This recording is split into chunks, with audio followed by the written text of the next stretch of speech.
Walo na lang ang natitira mga koponan na naglalaban para masungkit ang World Cup 2026. Isa sa pinakamalaking laban sa quarterfinals ang sagupaan ng Argentina at Suiza. Isang laban na puno ng kasaysayan, may mga hindi malilimutang alaala para sa parehong mga tagahanga at may naparagandang gantimpala, isang pwesto sa semifinals ng World Cup. Gaganapin ang laban sa Kansas City Stadium, pangunahing entablado ng World Cup at inaasang dadagsain ng 10,000 tagahanga ng Argentina at marami ring taga-suporta ng Suiza. Nakatakda ang laban sa Sabado, ika-11 ng Hulyo at ito ang huling laro sa quarterfinals. Papasok ang Argentina matapos hirapin talunin ng Ehipto 3-2 sa isang napakagandang laban. Muling ipinakita ng koponan ni Lionel Scaloni na hindi sila sumusuko at may kakayahan silang lutasin ang pinakamahirap na sitwasyon. Galing naman ang Suiza sa pagiging bida sa isa sa pinakamalalaking sorpresa ng round of 16. Tinalo nila ang Colombia sa isang nakakakabang penalty shootout matapos ang walang gol na tabla sa loob ng 120 minuto na pinatutunayan na isa pa rin sila sa mga pinakamatitibay na depensa sa torneo. Dagdag pa, ang laban na ito ay may mahalagang makasaysayang bahagi. Marami ang makakaalala sa di malilimutang laban ng Argentina at Suiza sa World Cup ng Brazil noong 2014 kung saan isang gol ni Angel Di Maria sa ika-100 at 18 minuto ang nag-iwas sa penalty shootout at nagpasok sa Albiceleste sa quarterfinals. Matapos ang 12 taon, nagtagpo muli ang dalawang koponan sa World Cup para sa isa pang tiket sa semifinals. Hindi na mahalaga ang nangyari 12 taon nang nakalipas. Hindi mahalaga ang group stage. Hindi mahalaga kung paano ka nakarating dito. Sa quarterfinals, iisa lang ang realidad. Kapag nanalo ka, 2 laro na lang at magiging kampiyon ka na sa mundo. Kapag natalo ka, tapos na ang pangarap. At dahil dyan, milyon-milyong tagahanga ang naghahanap ng parehong impormasyon. Anong oras ang laro ng Argentina versus Suiza? Sa mainland ng Espanya at Baleares, magsisimula ang laban ng alas 3 na madaling araw ng linggo. Sa Canarias, magsisimula ito ng alas 2 na madaling araw. Sa Portugal, magsisimula ang laro ng alas 2 ng madaling araw. Sa Argentina, magsisimula ito ng alas 10 ng gabi ng Sabado. Sa Uruguay, Brazil at Paraguay, magsisimula rin ito ng alas 10 ng gabi. Sa Chile, Bolivia at Venezuela, magsisimula ang laban ng alas 9 ng gabi.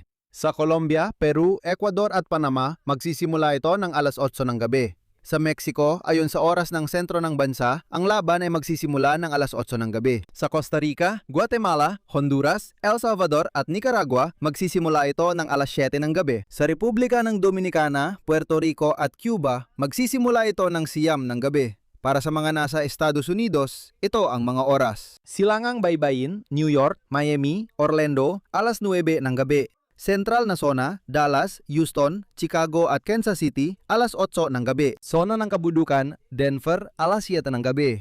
Kanlurang Baybayin, Los Angeles, San Francisco at Seattle, alas 6 ng gabi. Sa Canada, Toronto, Ottawa at Montreal, alas 9 ng gabi. Winnipeg, alas 8 ng gabi. Calgary at Edmonton, alas 7 ng gabi. Vancouver, alas 6 ng gabi. Kaya siguruhin yung tama ang oras dahil isa ito sa pinakamalalaking laban sa World Cup 2026. Naisipagtanggol ng Argentina ang corona habang target ng Suiza ang panibagong makasaysayang tagumpay at pagpasok sa World Cup semifinals. Block 2 saan mapapanood ang Argentina kontra Suiza, anong TV channels at opisyal na plataporma. Ngayon, sagutin natin ang tanong na madalas itanong ng fans. Saan mapapanood ng live ang Argentina laban sa Suiza? Kung ikaw ay nasa Argentina, mapapanood mo ng libre ang laban sa Telefe. Mapapanood din ito sa Tiki Sports, D-Sports at DGO na may espesyal na programa ilang oras bago magsimula ang laban, live mula Kansas City, tactical na analysis, posibleng lineup at pinakabagong balita tungkol sa koponan ni Lionel Escalon. Sa Suiza, mapapanood ang laban sa SRF, RTS at RSI depende sa rehiyong lingwistiko ng bansa, pati na rin sa mga opisyal na plataporma na may karapatang magpalabas. Sa Espanya, mapapanood ng libre ang laban sa La Uno ng Telebisyon Espanyola. Magiging available din ito sa pamamagitan ng RTVE Play para mapanood gamit ang mobile, tablet, computer o smart TV. Bukod pa rito, mapapanood din ito sa The Zone na patuloy na nagbibigay ng malawak na coverage ng World Cup 2026. Sa Portugal, ang pagsasahimpapawid ay pang-asiwaan ng Sport TV. Sa Mexico, mapapanood ang laban sa Canal 5, Las Estrellas, TUDN at ViX. Sa Estados Unidos, may dalawang paraan para mapanood ang laban. Sa Ingles, sa Fox Sports app at Fox One. Sa Espanyol, sa Telemundo, Peacock at Fubo. Magbibigay ang Fox ng espesyal na coverage ng laban sa Kansas City, kabila ang pregame, pagsusuri at buong pagsasahimpapawid. Sa Canada, mapapanood ang laban sa TSN, CTV at RDS.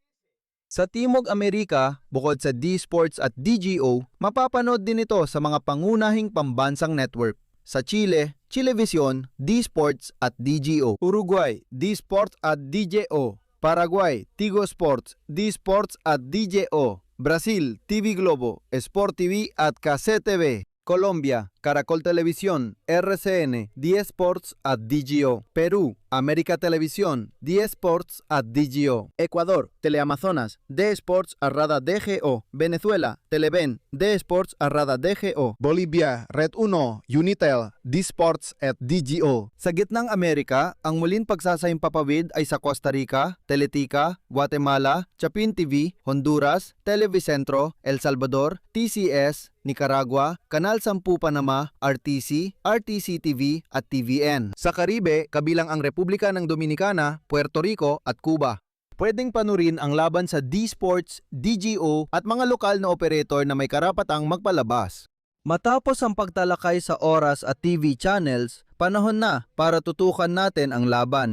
Mga posibleng line-up, individual na labanan at mga tactical na susi para sa laban ng Argentina at Suisa. Maaring gamitin ng Argentina ang karaniwang 4-3 pero posibleng baguhin ni Lionel Scaloni ang sistema habang nagaganap ang laban. At lumipat sa isang 4-2 o kahit sa isang 3-5-2 kung kinakailangan niyang protektahan ang kanilang kalamangan. Sa goal ay si Emiliano Dibu Martinez, isa sa mga pinakamalalaking sandigan ng Albiceleste sa mga knockout na laban. Ang depensa ay maaring binubuo ni Nahuel Molina sa kanan, Christian Romero at Nicolas Otamendi bilang mga center back at Nicolas Tagliafico sa kaliwang bahagi. Sa midfield, makikita sina Rodrigo de Paul, Enzo Fernandez at Alexis McAllister. Isang trio na nagbibigay ng tinde presyon, kalidad sa paglabas ng bola at pagpasok sa area. Sa unahan, malaking tanong kung paano sasamahan ni Scaloni si Messi. Isang posibilidad ay bigyan si Messi ng ganap na kalayaan mula sa kanan na sasamahan ni Julian Alvarez at Lautaro Martinez.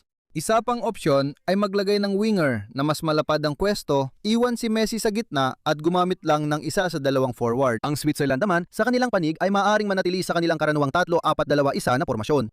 Mahihirapan kang atakihin ang sistemang ito kapag nagsama-sama ang linya ng koponan. Si Jan Sommer ang goalkeeper. Ang tatlong depensa ay maaring binubuo ni Manuel Akanji, Nico Elvedi at Ricardo Rodriguez. Sa mga gilid, si Sylvain Widmer ang lalabas sa kanan at si Michel Aebischer naman sa kaliwa. Sa gitna ng larangan, si Granit Xhaka ang magiging pangunahing tagapag-ayos na sasamahan ni Remo Freuler. Sa unahan, sina Dan Doye at Ruben Vargas ay pwedeng gumalaw sa pagitan ng mga linya habang si Bril Embolo ang sentrong striker. Ang unang mahalagang susi ng laban ay ang espasyong makukuha ni Messi sa pagitan ng gitna at depensa ng Switzerland na susubukang isara ng Switzerland. Dapat alerto sina Xhaka at Freuler habang si Akanji ay maaring lumabas sa depensa para pigilan si Messi na makatanggap, pumihit at kumonekta kina Julian o Lautaro. Mag-ingat dahil kapag iniwan ng sentral ang pwesto para sundan si Messi, pwedeng agad lusubin ng Argentina ang naiwan niyang espasyo. Ang pakalawang susi ay pagtitiyaga. Magaling magdepensa ang Switzerland malapit sa area at kaya nilang isuko ang posesyon at maghintay. Dapat igalaw ng Argentina ang bola sa magkabilang panig, iwasan ang padalos-dalos na cross at manatiling kalmado kahit natatagalan ang goal. Mahalaga rin ang laban sa pagitan ni Julian Alvarez at Akanji. Hindi isang static na striker si Julian. Lagi siyang gumagalaw, bumababa para sa bola, nagpepresyon at tumatake sa likod ng mga sentral na maaaring makagulo sa estruktura ng Switzerland. May kaayusan, disiplina at malaking kakayahan ang Switzerland na dalhin ang mga laro sa sukdulan. Sa quarterfinals, isang pagkakamali lang ang pwedeng magdesisyon kung sino ang papasok sa semifinals.